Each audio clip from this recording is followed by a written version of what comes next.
উপজেলার পাইকগাছা থেকে উদ্ধার করা হয়েছে তরুণীর ঝুলন্ত মরদেহ। বুধবার আনুমানিক রাত 8:45টার দিকে উপজেলার গড়াইখালী ইউনিয়নে দুটি স্থান থেকে উদ্ধার করা হয় তাদের লাশ। মৃতরা হলেন কয়রা উপজেলার মহেশ্বরীপুর গ্রামের অমিত মণ্ডলের ছেলে ব্রজ মণ্ডল এবং পাইকগাছার বাইনবাড়িয়া গ্রামের পরিতোষ মণ্ডলের মেয়ে প্রিয়াঙ্কা মণ্ডল। তারা গড়াইখালী শহীদ আয়ুব মুছা কলেজের HSC পরীক্ষার্থী ছিলেন।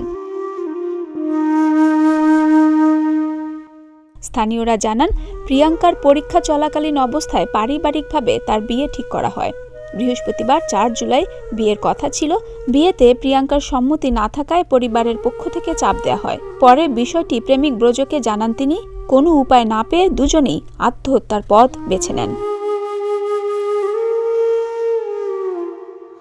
তারা জানান, প্রিয়াঙ্কা নিজ বাড়িতে ঘরের আড়ায় ও ব্রজ তার মামার বাড়িতে স্থানীয় সুরঞ্জনের বাগানের গাছে একই সময়ে গলায় দড়ি দিয়ে আত্মহত্যা করে।